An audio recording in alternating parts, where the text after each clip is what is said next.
So the iPhone 16 came out September 20th on Friday, and it's been met with some pretty mixed reviews. It's such an incremental change that many are saying they feel it wasn't worth releasing an entirely new product. Others are excited about the new hardware improvements, as well as the promise of AI in the coming updates. I feel a lot of reviews, as well as Apple, are missing a very important perspective, which is the average person's use case, and how is the average person going to receive this phone. So my name is Elliot. I'm a computer science graduate, as well as a software engineer for the last 2 years, and I picked up the iPhone 16 on release date. I didn't pre-order it. There was 2 lines at the Apple Store, pre-order line and those who were just there to buy it on the spot, and each line was moving equally fast, but that doesn't really matter to me. Apple wants you to care about some of the hardware improvements, like the new A18 chip or 8 gigabytes of RAM on even the standard model, but I don't think the average person would notice these changes. I certainly don't notice these changes, and so I want to talk about what you would notice on this. And if you didn't have the iPhone 15 Pro, you wouldn't be used to the action button, which is one of the 2 new things you would actually notice. And so we will start with the action button. So where the silent switch used to be, you now have this programmable button where you press and hold it, and it does a specified action. The first action you can choose is silent switch. So exact same thing, no improvement there.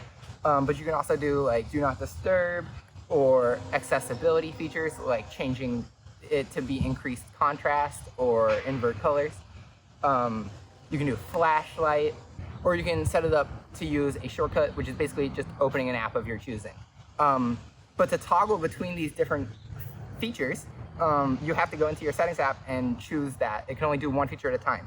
It would make sense to have it so that it's press and hold to use the programmed function, and then you could tap to toggle between them in like a cycle, but it doesn't do that. So it only does one thing at any given moment. As far as accessibility features go, I don't think that you'd be modifying that so frequently that you'd want to map it to a button. Camera is already on your lock screen and in your control center, as well as being able to open an app. I don't think you need that to be set to a specific button either.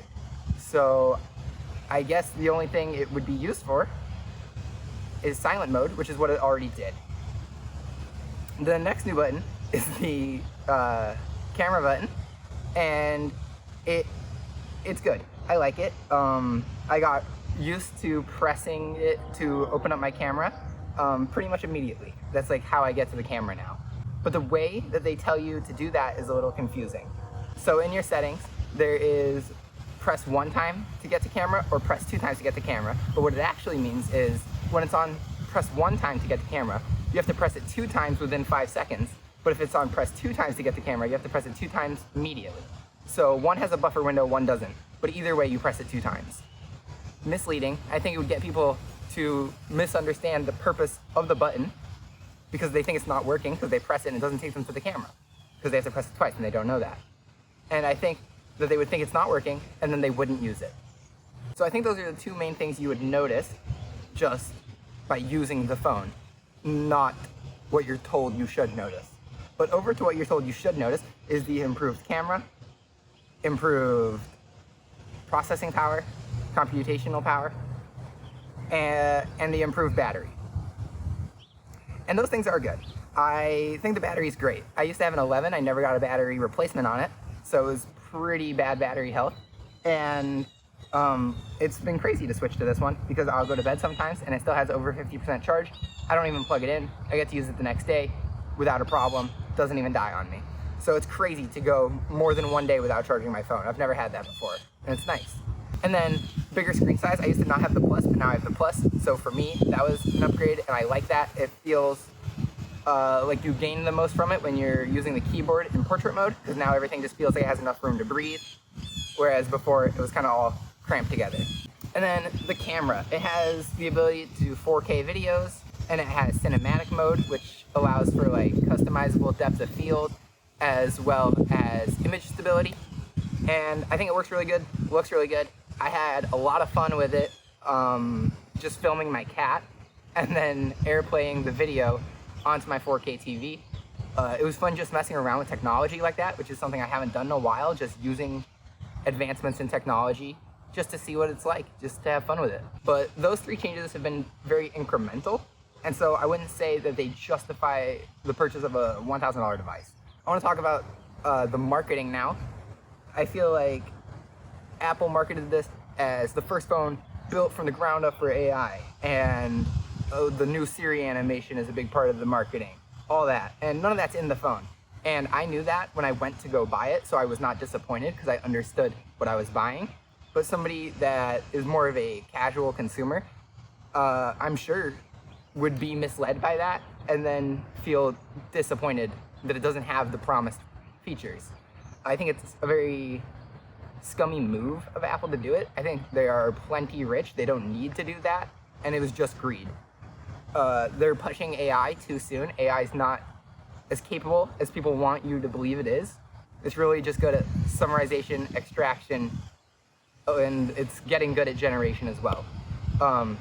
And those are all things it's good at, and it feels like we're trying to find a way to use those things rather than just using them for the most obvious use cases. And then as far as like the hardware improvements go, the 8 gigs, all that, like why? Like it's cool, and sure my phone runs smooth, but like if you look up like apps that most showcase the performance of my iPhone, you're not gonna get a list of like apps that do that. There just aren't apps that need that much computational power on a phone. All the games on the App Store are old or PC ports. Most people that like video games aren't playing it on their phone. Phone games are kind of just for killing time, and you don't need crazy processing power for that. AI stuff is typically being sent like to a server, and then the computation is happening there, and then you get the results sent back to you. That adds time, so I guess Apple wants to integrate it into the phone and do it all there. That's just gonna kill your battery life, so when the update comes out, I'm sure that we're gonna see worse battery life there. And I don't even know if it'll be worth it to have your mail prioritized by AI, to have your text messages summarized by AI, or to generate an emoji of exactly how you feel with a little cartoon character that looks like you. I don't know if any of those are reasons to invest into hardware. But right now we don't have that because it's not out yet. It comes out in the fall. And so what software changes have we seen now? You can move your app anywhere you want on your screen. That doesn't really matter. You can tint your app icons. That doesn't really matter. You can add widgets to your lock screen. You can add widgets to your home screen. You can add widgets to your control center. You can add widgets to the widget page of your home screen. And it's all the same widgets, and none of them really need to be there because they already have their functionality in other places. It seems like music is a big one. I already have that in the command center, in that little box. Weather, I can see the weather everywhere. My thermostat has the weather, my phone has the weather, my Google Home has the weather. Everything has weather. And so, do I really need another weather widget?